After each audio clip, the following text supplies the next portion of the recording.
Praise the Lord. എല്ലാ കൂട്ടുകാർക്കും ക്രിസ്തീയ വന്ദനം. കൂട്ടുകാരെല്ലാവരും സന്തോഷമാണല്ലോ. എല്ലാ കൂട്ടുകാരെയും പുതിയ ഒരു ഓൺലൈൻ സൺഡേ സ്കൂൾ ക്ലാസ്സിലേക്ക് ഹാർദവമായി സ്വാഗതം ചെയ്യുന്നു. കൂട്ടുകാരെല്ലാവരും കഴിഞ്ഞ ആഴ്ച നമ്മുടെ ടാസ്കും മനപ്പാഠവാക്യങ്ങളൊക്കെ പഠിച്ചു. അപ്പോൾ ഇന്നത്തെ നമ്മുടെ ക്ലാസ് നമ്മുടെ മനപ്പാഠവാക്യം പറഞ്ഞുകൊണ്ട് ആരംഭിക്കാം. എന്തായാലും നമ്മുടെ മനപ്പാഠവാക്യം ലൂക്കോസ് 23:34. എന്നാൽ യേശു പിതാവേ, ഇവർ ചെയ്യുന്നത് ഇന്നതെന്ന് അറിയായ കൊണ്ട് ഇവരോട് ക്ഷമിക്കണമേ എന്ന് പറഞ്ഞു. അനന്തരം അവർ അവന്റെ വസ്ത്രം വിഭാഗിച്ചു ചീട്ടിട്ടു.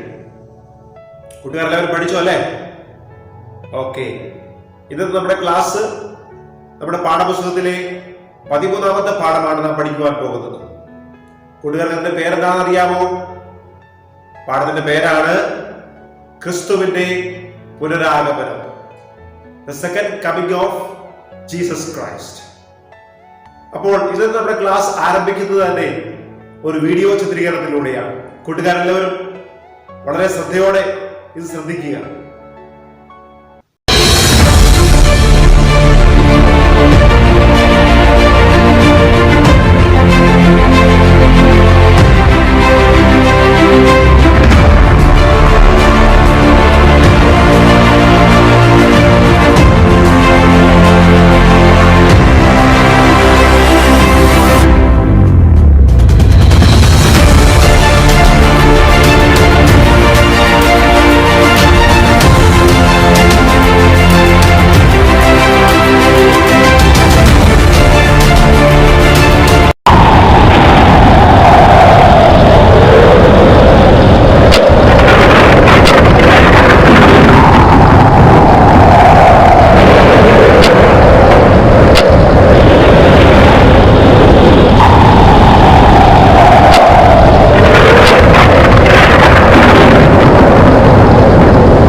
കൂട്ടുകാരെല്ലാവരും ശ്രദ്ധിച്ചു അല്ലേ ഈ വീഡിയോ?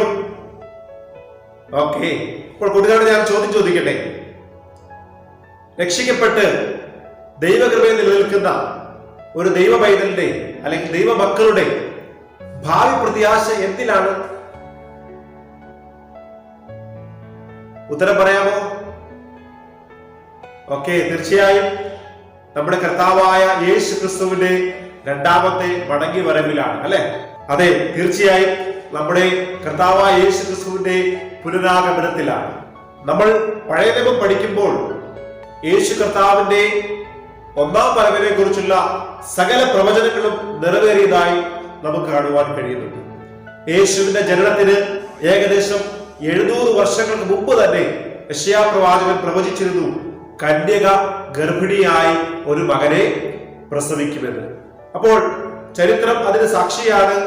യേശുവിന്റെ ജനനത്തോടെ അത് സംഭവിക്കാനിടയായി തീർന്നു. മറ്റ് അനേക പ്രവചനങ്ങളും യേശുവിന്റെ ഒന്നാം വരവിനെ കുറിച്ചുള്ളത് അതെല്ലാം നിറവേറിയതായി നമുക്ക് കാണുവാൻ കഴിയുന്നുണ്ട്. അപ്പോൾ അങ്ങനെയാണെങ്കിൽ യേശുവിന്റെ രണ്ടാം വരവിനെ കുറിച്ചുള്ള പ്രവചനങ്ങളും അല്ലെങ്കിൽ തിരുവചനത്തിൽ പറഞ്ഞിരിക്കുന്ന എല്ലാ പ്രവചനങ്ങളും നിശ്ചയമായും നിറവേറുവാനിടയായിത്തീരും. അത് നിറവേറിക്കൊണ്ടിരിക്കുകയാണെന്ന് നമുക്ക് ഈ കാലഘട്ടത്തിലൂടെ പഠിക്കുവാൻ കഴിയും. യേശുവിന്റെ രണ്ടാം വരവിനെ കുറിച്ചുള്ള ഭാഗങ്ങളാണ് ഇന്ന് നാം പഠിക്കുവാൻ പോകുന്നത്.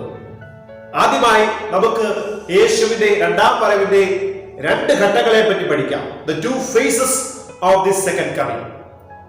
പ്രധാനമായും യേശുവിന്റെ രണ്ടാം വരവിന് 2 ഘട്ടങ്ങളാണുള്ളത്. ഒന്നാമത്തെ ഘട്ടം സഭയുടെ ഉൽപ്രാപണം എന്നാണ് അറിയപ്പെടുന്നത്, അല്ലെങ്കിൽ യേശുവിന്റെ രഹസ്യ വരവ് എന്നാണ് നാം അറിയപ്പെടുന്നത്. ഈ രഹസ്യ വരവിൽ വിശുദ്ധന്മാർ എല്ലാവരും എടുക്കപ്പെടും. ഇതിനെ എടുത്തുകൊള്ളപ്പെടൽ അല്ലെങ്കിൽ ഉൽപ്രാപണം എന്നാണ് അറിയപ്പെടുന്നത്, റാപ്ചർ ഓഫ് ദി ചർച്ച്. രണ്ടാമത്തെ ഘട്ടം 7 വർഷം കഴിഞ്ഞ് സഭയുമായി തന്റെ കാന്തയുമായി യേശു ഈ ഭൂമിയിലേക്ക് ഇറങ്ങി വരും. 1000 ആണ്ട് വാഴ്ചയ്ക്കായി ഇറങ്ങി വരും. അതിനെയാണ് മഹത്വ പ്രത്യക്ഷത എന്ന് നാം വിളിക്കുന്നത്. ഈ 2 ഘട്ടങ്ങൾക്കും ഇടയിലുള്ള സമയം 7 വർഷക്കാലമായിരിക്കും. അപ്പോൾ ഈ ആദ്യഘട്ടത്തിൽ തന്നെ സഭ അല്ലെങ്കിൽ ദൈവസഭ, വിശുദ്ധന്മാർ ഈ ഭൂമിയിൽ നിന്നും എടുക്കപ്പെടുവാനിടയായിത്തീരും. ഒന്നാമത്തെ ഘട്ടം തുടങ്ങുന്നതോടെ സഭായുഗം അവസാനിക്കുകയും ലോകത്തിലെ വിശുദ്ധന്മാർ ഈ ഭൂമിയിൽ നിന്നും കർത്താവിന്റെ സന്നിധിയിൽ എടുക്കപ്പെടുകയും ചെയ്യും. അപ്പോൾ ഈ പാഠത്തെ 2 ഭാഗമായി നമുക്ക് തരംതിരിച്ച് പഠിക്കാം. ഒന്നാമതായി സഭയുടെ ഉൽപ്രാപണം അല്ലെങ്കിൽ റാപ്ചർ ഓഫ് ദി ചർച്ച്. യേശുക്രിസ്തു തന്റെ വിശുദ്ധന്മാരെ ചേർക്കുവാൻ രഹസ്യമായി ആരും അറിയാതെയാണ് വരുന്നത് എന്ന് നാം തിരുവചനത്തിൽ വായിക്കുന്നു. 1 തെസ്സലോനിക്കർ 5-ാം അധ്യായം അതിന്റെ 2-ാം വാക്യവും മത്തായി 24-ാം അധ്യായവും 1 തെസ്സലോനിക്കർ 4-ാം അധ്യായത്തിലും നമുക്ക് ഈ ഭാഗങ്ങൾ കാണുവാൻ കഴിയുന്നുണ്ട്. തിരുവചനം പറയുന്നു, കർത്താവ് താൻ ഗംഭീരനാദത്തോടും പ്രധാന ദൂതന്റെ ശബ്ദത്തോടും ദൈവത്തിന്റെ കാഹളത്തോടുകൂടെ സ്വർഗത്തിൽ നിന്ന് ഇറങ്ങി വരികയും ക്രിസ്തുവിൽ മരിച്ചവർ മുമ്പേ ഉയർത്തെഴുന്നേൽക്കുകയും ചെയ്യും. പിന്നെ ജീവനോടെ ശേഷിക്കുന്നവരായ അവരോട് ഒരുമിച്ച് ആകാശത്തിൽ കർത്താവിനെ എതിരേൽപ്പാൻ മേഘങ്ങളിൽ എടുക്കപ്പെടും. ഇങ്ങനെ നാം എപ്പോഴും കർത്താവിനോട് കൂടെയായിരിക്കും എന്ന് വായിക്കുന്നു. അപ്പോൾ നമ്മെ സ്വീകരിപ്പാൻ കർത്താവ് വരുന്നതും നമ്മെ ചേർക്കുന്നതും മധ്യാകാശത്തിൽ വെച്ചാണ്. അവിടെ 3 നാദങ്ങളാണ് നമുക്ക് കേൾക്കുവാൻ കഴിയുന്നത്. ഒന്നാമതായി കർത്താവിന്റെ ഗംഭീരനാദം, രണ്ടാമതായി പ്രധാന ദൂതന്റെ ശബ്ദം, മൂന്നാമതായി ദൈവത്തിന്റെ കാഹളം. ഈ 3 നാദങ്ങളും മധ്യാകാശത്തിൽ കേൾക്കുമ്പോൾ ഈ ഭൂമിയിൽ 2 കാര്യങ്ങളാണ് സംഭവിക്കുന്നത്. അവയിൽ ഒന്നാമതായി ക്രിസ്തുവിൽ മരിച്ച വിശുദ്ധന്മാർ ഉയർത്തെഴുന്നേൽക്കുവാനിടയായിത്തീരും. അവരുടെ പുനരുദ്ധാനമാണ് ഒന്നാമതായി സംഭവിക്കുന്നത്. മൺമറഞ്ഞു പോയ വിശുദ്ധന്മാർ ദൈവസന്നിധിയിൽ ഉയർക്കുവാനിടയായിത്തീരും. രണ്ടാമതായി ജീവനോടിരിക്കുന്ന വിശ്വാസികളുടെ രൂപാന്തരമാണ് സംഭവിക്കുന്നത്. യേശുക്രിസ്തു ലാസറിന്റെ കല്ലറയ്ക്കൽ വെച്ച് മാർത്തയോട് പറഞ്ഞു, ഞാൻ തന്നെ പുനരുദ്ധാനവും ജീവനുമാകുന്നു. എന്നിൽ വിശ്വസിക്കുന്നവൻ മരിച്ചാലും ജീവിക്കും. ജീവിച്ചിരുന്ന് എന്നിൽ വിശ്വസിക്കുന്നവൻ ഒരു നാളും മരിക്കയില്ല എന്ന് മാർത്തയോട് യേശു പറഞ്ഞു. അതിന്റെ അർത്ഥം ഇതാണ്, യേശുക്രിസ്തുവിന്റെ പുനരാഗമനത്തിൽ ജീവനോടിരിക്കുന്നവർ രൂപാന്തരം പ്രാപിപ്പാനിടയായിത്തീരും. പൗലോസ് അപ്പോസ്തലന്റെ വാക്കുകളിലൂടെ മരിച്ചവർ അക്ഷയരായി ഉയർക്കും എന്നും നാം രൂപാന്തരപ്പെടും എന്നും ആ വാക്കുകളുടെ അർത്ഥവും ഇത് തന്നെയാണ് ഉദ്ദേശിക്കുന്നത്. അടുത്തതായി നമുക്ക് ഉയർപ്പിന്റെ നിലകളെ കുറിച്ച് പഠിക്കാം. The order of resurrection. എങ്ങനെയാണ് ആ ഉയർപ്പിന്റെ നിലകളിൽ ആളുകൾ വരുന്നത് എന്ന് നമുക്ക് പഠിക്കാം. ഉയർപ്പിന്റെ നിരകൾ ഇപ്രകാരമാണ്: മരിച്ചവർ എല്ലാവരും ഉയർത്തെഴുന്നേൽക്കും. എന്നാൽ നീതിമാനും അല്ലെങ്കിൽ യേശുവിൽ വിശ്വസിച്ച് ഒരു വിശുദ്ധ ജീവിതം നയിച്ച് മരിച്ച ഭക്തനും നീതിമാനും ദുഷ്ടനും ഒരേ സമയം ഉയർത്തെഴുന്നേൽക്കുകയില്ല. പൗലോസ് അപ്പോസ്തലൻ തന്റെ വാക്കുകളിലൂടെ ഇപ്രകാരമാണ് ഉയർപ്പിന്റെ നിരകളെ കുറിച്ച് പറയുന്നത്. 1 കൊരിന്ത്യർ ലേഖനം 15-ാം അധ്യായം അതിന്റെ 23-ാം വാക്യത്തിൽ പൗലോസ് അപ്പോസ്തലൻ ഇപ്രകാരം പറയുന്നുണ്ട്: അപ്പോൾ ആദ്യ ഫലം ക്രിസ്തു. ഒന്നാമത്തെ നിരയിൽ ക്രിസ്തുവാണ് നിൽക്കുന്നത്. രണ്ടാമത്തെ നിരയിൽ ക്രിസ്തുവിൽ മരിച്ച വിശുദ്ധന്മാർ ഉയർത്തെഴുന്നേൽക്കുവാനിടയായിത്തീരും. അപ്പോൾ അവരുടെ പുനരുദ്ധാനമാണ് അവിടെ സംഭവിക്കുന്നത്. അത് ക്രിസ്തുവിന്റെ വരവിങ്കൽ സംഭവിക്കും. അവസാനത്തെ നിരയിൽ ദുഷ്ടന്മാരുടെ പുനരുദ്ധാനമാണ് സംഭവിക്കുന്നത്. അത് അവർ വെള്ളസിംഹാസനത്തിന് മുമ്പിൽ നിൽക്കുവാൻ അന്ത്യന്യായവിധി സമയത്ത് മാത്രമേ അത് സംഭവിക്കുകയുള്ളൂ. അപ്പോൾ അവസാനത്തെ നിരയിൽ ദുഷ്ടന്മാരുടെ പുനരുദ്ധാനമാണ് സംഭവിക്കുന്നത്. അവർ വെള്ളസിംഹാസനത്തിന് മുമ്പിൽ അല്ലെങ്കിൽ അന്ത്യന്യായവിധി സമയത്ത് നിൽക്കുവാനാണ് ഇവരുടെ പുനരുദ്ധാനം സംഭവിക്കുന്നത്. ഇതാണ് ഈ 3 ഉയർപ്പിന്റെ നിരകൾ. ആദ്യഫലമായി ക്രിസ്തു, രണ്ടാമതായി ക്രിസ്തുവിലുള്ളവർ അല്ലെങ്കിൽ രക്ഷിക്കപ്പെട്ട് സ്നാനപ്പെട്ട് വിശുദ്ധ ജീവിതം നയിച്ച് ക്രിസ്തുവിൽ മൺമറഞ്ഞ വിശുദ്ധന്മാർ യേശുവിന്റെ വരവിങ്കൽ ഉയർപ്പാനിടയായിത്തീരും. മൂന്നാമതായി വെള്ളസിംഹാസനത്തിന് മുമ്പിൽ അന്ത്യന്യായവിധിക്ക് വേണ്ടി ദുഷ്ടന്മാർ ഉയർപ്പാനിടയായിത്തീരും. അടുത്തതായി നമുക്ക് പുനരുദ്ധാന ശരീരത്തിന്റെ 7 വിധത്തിലുള്ള മഹത്വങ്ങളെ കുറിച്ച് പഠിക്കാം, അല്ലെങ്കിൽ the 7 qualities of the transformed body. ഇന്നുള്ള ഈ മനുഷ്യ ശരീരം തീർച്ചയായും നശിച്ചു പോകുന്നതാണ്, അല്ലെ? പൗലോസ് അപ്പോസ്തലൻ 1 കൊരിന്ത്യർ ലേഖനം 15-ാം അധ്യായം അതിന്റെ 42 മുതലുള്ള വാക്യങ്ങളിൽ നമ്മെ ഓർപ്പിക്കുന്നു: ഉയർത്തെഴുന്നേറ്റ ശരീരം മഹത്വമുള്ളതായി തീരുന്നു. 7 വിധത്തിലുള്ള മഹത്വങ്ങളാണ് അവിടെ പൗലോസ് അപ്പോസ്തലൻ ഓർപ്പിക്കുന്നത്. ഒന്നാമതായി ഈ താഴ്ചയുള്ള ശരീരം ദ്രവത്വമുള്ളതാണ്, ഇത് നശിച്ചു പോകുന്നതാണ്. അപ്പോൾ ഉയർത്തെഴുന്നേറ്റ ശരീരം അദ്രവത്വമുള്ളതായി തീരുന്നു. രണ്ടാമതായി അപമാനമുള്ള ഇതാണ് ഈ ശരീരം. ഉയർത്തെഴുന്നേറ്റ ശരീരമോ അത് തേജസ്സുള്ളതായി തീരുന്നു. മൂന്നാമതായി ഈ ശരീരം ബലഹീനമാണ്, എന്നാൽ ഉയർത്തെഴുന്നേറ്റ മഹത്വമുള്ള ശരീരം അത് ശക്തിയുള്ളതായി തീരുന്നു.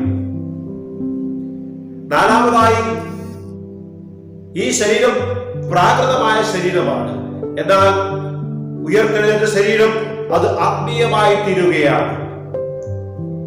അഞ്ചാമതായി ഈ ശരീരം മൺമയമായ ശരീരമാണ്, എന്നാൽ ഉയർത്തെഴുന്നേറ്റ പുനരുദ്ധാനം പ്രാപിച്ച ശരീരം അത് സ്വകീയമായി തീരുകയാണ്. ആറാമതായി ഈ ശരീരം ക്ഷയമുള്ള ശരീരമാണ്. നമ്മുടെ ഈ ശരീരം അല്ലെങ്കിൽ താഴ്ചയുള്ള ഈ ശരീരം അത് ക്ഷയമുള്ളതാണ്, എന്നാൽ ഉയർത്തെഴുന്നേറ്റ ശരീരം അത് അക്ഷയമായി തീരുകയാണ്. ഏഴാമതായി ഈ ശരീരം മർത്യമായ ശരീരമാണ്, മരണമുള്ള ശരീരമാണ്, എന്നാൽ ഉയർത്തെഴുന്നേറ്റ ശരീരം മഹത്വമുള്ള ശരീരം അത് അമർത്യമായി തീരുകയാണ്. കൂട്ടുകാരെ, അപ്പോൾ മനുഷ്യ ശരീരത്തിന്റെ 7 വിധ താഴ്ചകളോടെ മൺമറഞ്ഞ വിശുദ്ധന്മാർ 7 വിധ ഉയർച്ചകളോടെ അവ ഉയർത്തുവാനിടയായി തീരും. അടുത്തതായി നമുക്ക് സഭ മധ്യാകാശത്തിൽ എന്നതിനെ പറ്റി പഠിക്കാം. The church in the mid air. മഹത്വമുള്ള ശരീരം പ്രാപിച്ച വിശുദ്ധന്മാർ, നാം വീഡിയോയിൽ കണ്ടതുപോലെ മഹത്വമുള്ള ശരീരം പ്രാപിച്ച വിശുദ്ധന്മാർ അവർ മിന്നൽ വേഗത്തിൽ ആകാശത്തിലേക്ക് കർത്താവിന്റെ സന്നിധിയിൽ എടുക്കപ്പെടുകയും അവർ മുഖാമുഖമായി തന്റെ കാന്തനായ കർത്താവിനെ കാണുകയും ചെയ്യും. അവിടെ സഭയുടെ കാന്തനായ അല്ലെങ്കിൽ സഭയുടെ നാഥനായ കർത്താവ് മണവാട്ടിയായ സഭയെ വിവാഹം കഴിക്കുകയും ചെയ്യും. വിവാഹ മഹോത്സവത്തിന് ശേഷം 7 വർഷക്കാലം തന്റെ സഭയും കർത്താവും മണിയറ വാസം ചെയ്യും, അല്ലെങ്കിൽ മണിയറയിൽ വാസം ചെയ്യുവാനിടയായിത്തീരും. അതിനുശേഷം കർത്താവ് തന്റെ വിശുദ്ധന്മാരും കൂടി ഈ ഭൂമിയിലേക്ക് ഇറങ്ങി വരുവാനിടയായിത്തീരും. അപ്പോൾ സഭയുടെ ഉൾപ്രാവണത്തിനും ക്രിസ്തുവിന്റെ മഹത്വ പ്രത്യക്ഷതയ്ക്കും ഇടയിലുള്ള 7 വർഷക്കാലം ഈ ഭൂമിയിൽ മഹോപദ്രവകാലം എന്നാണ് അറിയപ്പെടുന്നത്. ദ ഗ്രേറ്റ് ട്രിബുലേഷൻ പീരീഡ് എന്നാണ് അറിയപ്പെടുന്നത്. അപ്പോൾ ഈ ഭൂമിയിൽ ഒരു വിശുദ്ധന്മാരും ഉണ്ടായിരിക്കുകയില്ല. ദൈവസഭ അല്ലെങ്കിൽ സഭ സ്വർഗത്തിലുമായിരിക്കും എന്നാണ് നമുക്ക് തിരുവചനത്തിൽ പഠിക്കുവാൻ കഴിയുന്നത്. ഇനി നമുക്ക് രണ്ടാമത്തെ വരവിന്റെ ഘട്ടമായ ക്രിസ്തുവിന്റെ മഹത്വ പ്രത്യക്ഷതയെ കുറിച്ച് പഠിക്കാം. The glorious appearance of Jesus Christ. മഹോപദ്രവത്തിന്റെ അന്ത്യത്തിൽ അല്ലെങ്കിൽ 7 വർഷത്തിന് ശേഷം നമ്മുടെ കർത്താവ് തന്റെ വിശുദ്ധന്മാരുമായി ഈ ഭൂമിയിലേക്ക് ഇറങ്ങി വരുന്നതിനെയാണ് മഹത്വ പ്രത്യക്ഷത അല്ലെങ്കിൽ the glorious appearance of Jesus Christ എന്ന് പറയുന്നത്. ഈ 7 വർഷക്കാലം അല്ലെങ്കിൽ മഹോപദ്രവ കാലത്ത് ഈ ഭൂമിയിലെ ഭരണാധിപൻ അന്തിക്രിസ്തുവാണ്. അന്തിക്രിസ്തുവിന്റെ ഭീകര വാഴ്ചയുടെയും അല്ലെങ്കിൽ ഭീകരമായ ദുർഭരണത്തിന്റെയും കാഠിന്യ നിമിത്തം യഹൂദന്മാർ തങ്ങളുടെ മശിഹയെ അയച്ചു തരുവാൻ വേണ്ടി ദൈവത്തോട് നിലവിളിക്കും. യഹൂദ ജാതിയുടെ ദൈവത്തോടുള്ള ഈ നിലവിളി മുഖാന്തരം ദൈവം തന്റെ പുത്രനെ ലോകത്തിന്റെ രാജാവും ന്യായാധിപനുമായി ഈ ഭൂമിയിലേക്ക് അയക്കുവാനിടയായിത്തീരും. അപ്പോഴാണ് ഏത് കണ്ടും അവരെ കുത്തിത്തുളച്ചവരും യേശുവിനെ കാണും എന്ന പ്രവചനം നിറവേറുവാനിടയായിത്തീരുന്നത്. അത് സക്കറിയ പ്രവാചകന്റെ പുസ്തകം നമുക്ക് അവിടെ വായിക്കുവാൻ കഴിയുന്നുണ്ട്. ഏത് കണ്ടും അവനെ കുത്തിത്തുളച്ചവരും അവനെ കാണും എന്ന് പ്രവാചകൻ പറഞ്ഞിരിക്കുകയാണ്. യൂദായുടെ ലേഖനത്തിൽ 14-15 വാക്യങ്ങളിൽ അവിടെ കർത്താവ് ലോകത്തെ ന്യായം വിധിപ്പാൻ രാജാവായിട്ട് ഭൂമിയിലേക്ക് ഇറങ്ങി വരും എന്ന് പ്രസ്താവിച്ചിരിക്കുകയാണ്. നമുക്കറിയാം, ഉയർത്തെഴുന്നേറ്റ യേശു ഏകദേശം 40 ദിവസക്കാലം ഈ ഭൂമിയിലായിരുന്നു. ഈ ഭൂമിയിലായിരുന്നതിന് ശേഷം സ്വർഗാരോഹണം ചെയ്തത് ഒലിവ് മലയിൽ വെച്ചാണ്. സ്വർഗാരോഹണം ചെയ്ത ഒലിവ് മലയിലേക്ക് തന്നെയാണ് കർത്താവ് തന്റെ വിശുദ്ധന്മാരും ഇറങ്ങി വരുവാനിടയായിത്തീരുന്നത്. അതേ വെള്ള കുതിരപ്പുറത്ത് ഇറങ്ങി വരുന്ന തന്റെ പാദങ്ങൾ ഒലിവ് മലയിൽ ചവിട്ടുമ്പോൾ അവിടെ ഒരു വലിയ താഴ്വര ഉണ്ടാകും എന്നെഴുതിയിരിക്കും. ഈ താഴ്വരയിലായിരിക്കും യേശു ക്രിസ്തു തന്റെ സിംഹാസനവും തന്റെ തലസ്ഥാനവും സ്ഥാപിക്കുന്നത് എന്ന് തിരുവചനം നമ്മെ ഓർമ്മിക്കുകയാണ്. തുടർന്ന് എതിർ ക്രിസ്തുവിനെയും അവന്റെ സഹായിയായ കള്ളപ്രവാചകനെയും പിടിച്ച് ഗന്ധകം കത്തുന്ന തീപ്പൊയ്കയിലേക്ക് ജീവനോടെ തള്ളിയിടുവാനിടയായിത്തീരും. എതിർ ക്രിസ്തുവിന്റെ മറ്റൊരു സഹായിയായ സാത്താനെ 1000 ആണ്ടത്തേക്ക് ചങ്ങലയിൽ ബന്ധിക്കുവാനിടയായിത്തീരും. അപ്പോൾ ഈ മഹോപദ്രവന്റെ കാലത്തിന് ശേഷം അല്ലെങ്കിൽ അന്തിക്രിസ്തുവിന്റെ ഈ 7 വർഷത്തെ ഭരണത്തിന് ശേഷം ഈ അന്തിക്രിസ്തുവിനെ പിടിച്ച് തീപ്പൊയ്കയിലും ഗന്ധകം കത്തുന്ന തീപ്പൊയ്കയിൽ തള്ളിയിടുവാനിടയായിത്തീരും. അതിനുശേഷം കർത്താവ് തന്റെ വിശുദ്ധന്മാരും 1000 ആണ്ട് ഈ ഭൂമിയെ ഭരിപ്പാനിടയായിത്തീരും. ഇതിനെയാണ് 1000 ആണ്ട് വാഴ്ച അല്ലെങ്കിൽ സഹസ്രാബ്ദ യുഗം എന്ന് പറയുന്നത്. ഇവിടെ ദൈവത്തിന്റെ ഭരണമാണ് അവിടെ നിറവേറുവാനിടയായിത്തീരുന്നത്. അങ്ങനെ ഭൂമിയിൽ ദൈവാധിപത്യ ഭരണം നിറവേറുവാനിടയായിത്തീരും. ദൈവാധിപത്യ ഭരണം നടപ്പിലാകുവാനിടയായിത്തീരും എന്ന് നാം വായിക്കുന്നു. അപ്പോൾ ക്രിസ്തുവിന്റെ പുനരാഗമനത്തിൽ സംഭവിക്കുന്ന ഉയർപ്പിന്റെ ദിനങ്ങൾ അല്ലെങ്കിൽ 2 ഘട്ടങ്ങൾ നാം പഠിപ്പാനിടയായിത്തീരും. ഒന്നാമതായി രഹസ്യപരമാണ്. രണ്ടാമതായി 7 വർഷത്തിന് ശേഷം ക്രിസ്തുവിന്റെ മഹത്വ പ്രത്യക്ഷതയെ കുറിച്ച് നാം പഠിക്കാനിടയായിത്തീരും. കൂട്ടുകാർക്ക് ക്രിസ്തുവിന്റെ 2ാം വരവിനെ കുറിച്ച് അല്ലെങ്കിൽ പുനരാഗമനത്തെ കുറിച്ച് സെക്കൻഡ് കമ്മിങ് ഓഫ് ക്രൈസ്റ്റിനെ കുറിച്ച് മനസ്സിലായെന്നും ചിന്തിക്കുന്നു. അടുത്തതായി നമ്മുടെ മനപ്പാഠവാക്യം നമുക്ക് ശ്രദ്ധിക്കാം. 1 തെസ്സലോനിക്കർ 4-ാം അധ്യായം അതിന്റെ 16-17 വാക്യങ്ങളാണ് ഞാൻ വായിക്കാം. കൂട്ടുകാർ ശ്രദ്ധിക്കുക. കർത്താവ് താൻ ഗംഭീരനാദത്തോടും പ്രധാന ദൂതന്റെ ശബ്ദത്തോടും ദൈവത്തിന്റെ കാഹളത്തോടും കൂടെ സ്വർഗത്തിൽ നിന്ന് ഇറങ്ങി വരികയും ക്രിസ്തുവിൽ മരിച്ചവർ മുമ്പേ ഉയർത്തെഴുന്നേൽക്കുകയും ചെയ്യും. പിന്നെ ജീവനോട് ശേഷിക്കുന്നവരായ നാം അവരോട് ഒരുമിച്ച് ആകാശത്തിൽ കർത്താവിനെ എതിരേൽപ്പാൻ മേഘങ്ങളിൽ എടുക്കപ്പെടും. ഇങ്ങനെ നാം എപ്പോഴും കർത്താവിനോട് കൂടെയിരിക്കും. നമുക്ക് ഒരുമിച്ച് വായിക്കാം. 1 തെസ്സലോനിക്കർ 4:16-17. കർത്താവ് താൻ ഗംഭീരനാദത്തോടും പ്രധാന ദൂതന്റെ ശബ്ദത്തോടും ദൈവത്തിന്റെ കാഹളത്തോടും കൂടെ സ്വർഗത്തിൽ നിന്ന് ഇറങ്ങി വരികയും ക്രിസ്തുവിൽ മരിച്ചവർ മുമ്പേ ഉയർത്തെഴുന്നേൽക്കുകയും ചെയ്യും. പിന്നെ ജീവനോട് ശേഷിക്കുന്ന നാം അവരോടൊരുമിച്ച് ആകാശത്തിൽ കർത്താവിനെ എതിരേൽപ്പാൻ മേഘങ്ങളിൽ എടുക്കപ്പെടും. ഇങ്ങനെ നാം എപ്പോഴും കർത്താവിനോട് കൂടെയിരിക്കും. Let's read this in English. 1 Thessalonians chapter 4 verses 16 and 17.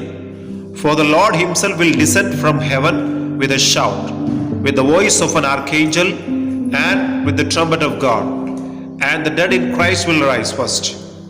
Then we who are alive and remain shall be caught up together with them in the clouds to meet the Lord in the air, and thus we shall always be with the Lord. ഈ വാക്യം കൂട്ടുകാർ ഹൃദയസ്ഥമാക്കുക. അടുത്തതായി എല്ലാ കൂട്ടുകാർക്കും ഈ പാഠത്തിലെ ഒരു homework അല്ലെങ്കിൽ assignment തരികയാണ്. എല്ലാ കൂട്ടുകാരും ഇത് ചെയ്യേണ്ടതാണ്.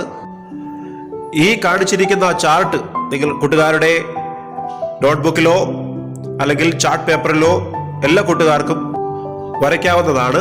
ഒന്നാമതായി യേശുവിന്റെ ഒന്നാം വരവ്, അതിനുശേഷം സഭായുഗം, ഇപ്പോഴത്തെ സഭായുഗം, പിന്നീട് നടക്കുന്ന രഹസ്യ വരവ്, പിന്നെ 7 വർഷത്തെ മഹോപദ്രവ കാലം, പിന്നെ ക്രിസ്തുവിന്റെ മഹത്വ പ്രത്യക്ഷത, അതിനുശേഷം 1000 ആണ്ട് വാഴ്ച, പുതിയ ആകാശം പുതിയ ഭൂമി, പിന്നെ നിത്യത. ഇതാണ് ഈ ചാർട്ടിൽ പ്രധാനമായി കാണിച്ചിരിക്കുന്നത്. കൂട്ടുകാർ ഇത് നോട്ട്ബുക്കിലോ നിങ്ങളുടെ ചാർട്ട് പേപ്പറിലോ ഉണ്ടാക്കുക. ഓക്കെ, അടുത്തതായി നമുക്ക് ഈ പാഠത്തിൽ നൽകിയിരിക്കുന്ന ചോദ്യോത്തരങ്ങൾ ശ്രദ്ധിക്കാം.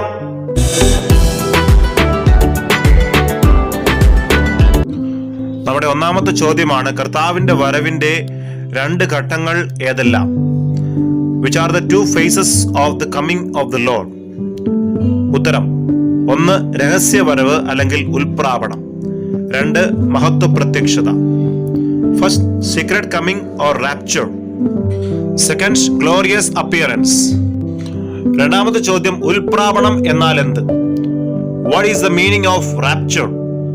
ഉത്തരം: യേശുക്രിസ്തു തന്റെ സഭയ്ക്ക് വേണ്ടി അല്ലെങ്കിൽ വിശുദ്ധന്മാർക്ക് വേണ്ടി മധ്യാകാശത്തിൽ വരുന്ന രഹസ്യ വരവിനെയാണ് ഉൽപ്രാപണം എന്ന് പറയുന്നത്.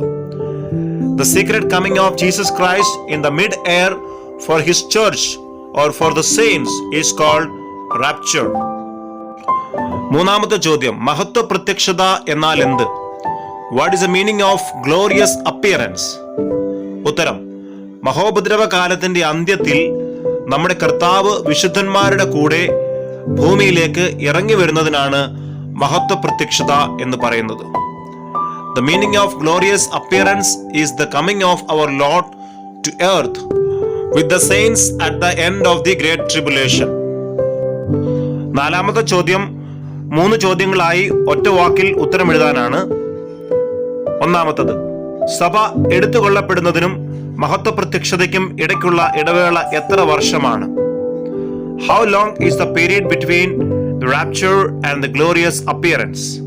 ഉത്തരം: 7 വർഷം, 7 years. Question number B, ഭൂമിയിൽ ആ കാലത്തെ എന്ത് വിളിക്കുന്നു? What is that period on earth called? ഉത്തരം: മഹോപദ്രവ കാലം അല്ലെങ്കിൽ the great tribulation. ചോദ്യം C, ഭൂമിയിൽ ആ കാലത്തെ ഭരണാധിപൻ ആരാണ്? Who is the ruler of the earth during that period? ഉത്തരം: എതിർ ക്രിസ്തു, ആന്റിക്രൈസ്റ്റ്. അഞ്ചാമത്തെ ചോദ്യം, കർത്താവിന്റെ രഹസ്യ വരവിൽ ഉണ്ടാകുന്ന 3 നാദങ്ങൾ ഏതെല്ലാം? What are the 3 sounds that will be heard during the secret coming of the Lord? ഉത്തരം: 1 കർത്താവിന്റെ ഗംഭീരനാദം, 2 പ്രധാന ദൂതന്റെ ശബ്ദം, 3 ദൈവത്തിന്റെ കാഹളം. First, the loud command of the Lord. Second, the voice of the archangel. Third, the trumpet call of the Lord. ആറാമത്തെ ചോദ്യം, കർത്താവിന്റെ രഹസ്യവരവിൽ നടക്കുന്ന 2 കാര്യങ്ങൾ ഏതെല്ലാം? What are the 2 things that will happen during the secret coming of the Lord? 1 ക്രിസ്തുവിൽ മരിച്ചവരുടെ പുനരുത്ഥാനം, 2 ജീവനോടിരിക്കുന്ന വിശ്വാസികളുടെ രൂപാന്തരം. First, resurrection of the dead saints. Second, transformation of the believers. എട്ടാമത്തെ ചോദ്യം, പുനരുത്ഥാന ശരീരത്തിന്റെ 7 വിധ മഹത്വങ്ങൾ എഴുതുക. Write the 7 qualities of the resurrected body. ഉത്തരം: ഉയർത്തെഴുന്നേറ്റ ശരീരം 1 അദ്രവത്വമായത്, 2 തേജസ്സുള്ളത്, 3 ശക്തിയുള്ളത്, 4 ആത്മീയമായത്, 5 സ്വർഗീയമായത്, 6 അക്ഷയമായത്, 7 അമർത്യമായത്. Resurrected body will be incorrupted. Second, glorious. Third, strong. Fourth, spiritual. Fifth, heavenly. Sixth, imperishable. And the last one is immortal. ഒമ്പതാമത്തെ ചോദ്യം, മഹോപദ്രവ കാലം എന്നാൽ എന്ത്? What is the meaning of the great tribulation period? ഉത്തരം: സഭയുടെ ഉൽപ്രാപണത്തിനും ക്രിസ്തുവിന്റെ മഹത്വ പ്രത്യക്ഷതയ്ക്കും ഇടയിലുള്ള 7 വർഷങ്ങളെയാണ് മഹോപദ്രവ കാലം എന്ന് പറയുന്നത്. ഈ സമയത്ത് ഭൂമിയിൽ അന്ത്യക്രിസ്തുവിന്റെ ഭരണം ആയിരിക്കും. The Great Tribulation is the 7 years between the rapture of the church and the glorious appearance of Christ. At this time, the earth will be ruled by the Antichrist. അവസാനത്തേതും 10ാമത്തേതുമായ ചോദ്യം: സഹസ്രാബ്ദ യുഗം എന്നാൽ എന്ത്? What is the meaning of millennial age? മഹോപദ്രവ കാലത്തിന് ശേഷം അല്ലെങ്കിൽ അന്ത്യക്രിസ്തുവിന്റെ 7 വർഷത്തെ ഭരണത്തിന് ശേഷം അവനെ തീപ്പൊയ്കയിൽ ഇടുകയും കർത്താവും വിശുദ്ധന്മാരും 1000 വർഷം ഭൂമിയെ ഭരിക്കുകയും ചെയ്യും. ഇതിനെയാണ് സഹസ്രാബ്ദ യുഗം എന്ന് പറയുന്നത്. After the great tribulation or after the 7-year reign of the Antichrist, he will be cast into a lake of fire, and the Lord and his saints will rule the earth for 1000 years. This is called the millennial age. നമ്മുടെ ഈ class wind up ചെയ്യാനുള്ള സമയമായിരിക്കുകയാണ്. നമുക്ക് ഒരുമിച്ച് പ്രാർത്ഥിക്കാം. ക്രിസ്തുവിന്റെ പുനരാഗമനത്തെ കുറിച്ച് നമുക്ക് പഠിക്കുവാൻ കർത്താവ് സഹായിച്ചല്ലോ. നമുക്ക് ഒരുമിച്ച് പ്രാർത്ഥിക്കാം. കൂട്ടുകാരെല്ലാവരും കണ്ണുകളടക്കി പ്രാർത്ഥിക്കാം. ഞങ്ങളെ സ്നേഹിക്കുന്ന ഞങ്ങളുടെ സ്വർഗീയ നല്ല പിതാവേ, അനുഗ്രഹീതമായ സമയത്തിനായി സ്തോത്രം ചെയ്യുന്നു. അവിടുത്തെ വരവിനെ കുറിച്ച്, 2ാമത്തെ വരവിനെ കുറിച്ച് പഠിക്കുവാൻ കർത്താവ് ഞങ്ങളെ സഹായിച്ചതിനായി സ്തോത്രം ചെയ്യുന്നു. വിശുദ്ധിയിലും നിർമ്മലതയിലും ഒരു വിശുദ്ധ ജീവിതം നയിക്കുവാൻ, അതേ കർത്താവിന്റെ വരവിൽ എടുക്കപ്പെടുവാൻ കർത്താവ് ഞങ്ങളെയും സഹായിക്കണമെന്ന് പ്രാർത്ഥിക്കുന്നു. എല്ലാ കൂട്ടുകാരെയും കർത്താവ് അനുഗ്രഹിക്കണമേ. അവരെ കർത്താവെ വചനം പഠിക്കുന്ന മുഖാന്തരം അവരുടെ ഭാവി ജീവിതം അനുഗ്രഹിക്കപ്പെടുവാൻ കർത്താവ് സഹായിക്കണമെന്ന് പ്രാർത്ഥിക്കുന്നു. വിശുദ്ധിയിലും നിർമ്മലതയിലും തങ്ങളെ തന്നെ കാത്തു സൂക്ഷിക്കുന്നവരാക്കി അവരെ തീർക്കണമെന്ന് പ്രാർത്ഥിക്കുകയാണ്. അവിടുത്തെ വരവിന്റെ പ്രവചനങ്ങളൊക്കെ നിറവേറുന്ന ഈ കാലഘട്ടത്തിൽ ഞങ്ങളെ തന്നെ സൂക്ഷിച്ച് അവിടുത്തെ വരവിനായി ഞങ്ങളെ തന്നെ ഒരുക്കണമെന്ന് പ്രാർത്ഥിക്കുകയാണ്. വരവിന് വേണ്ടി നിങ്ങളെ ഒരുക്കണം, സഹായിക്കണമേ. എല്ലാ കൂട്ടുകാരെയും ഒരുമിച്ച് ഇവിടെ അനുഗ്രഹിക്കുന്ന കർത്താവേ, കർത്താവ് പ്രാർത്ഥനകളായി സ്തോത്രം. യേശുവിൻ നാമത്തിൽ തന്നെ ആമേൻ, ആമേൻ. God bless you. കർത്താവിന്റെ വരവിനായി നമ്മെ തന്നെ ഒരുക്കാം. യേശുവിന്റെ 2ാം വരവിൽ നമ്മെ തന്നെ വിശുദ്ധിയിലും നിർമ്മലതയിലും സൂക്ഷിക്കുന്നവരാക്കി നമ്മെ തന്നെ തീർക്കാം. കർത്താവ് അനുഗ്രഹിക്കട്ടെ. God bless you.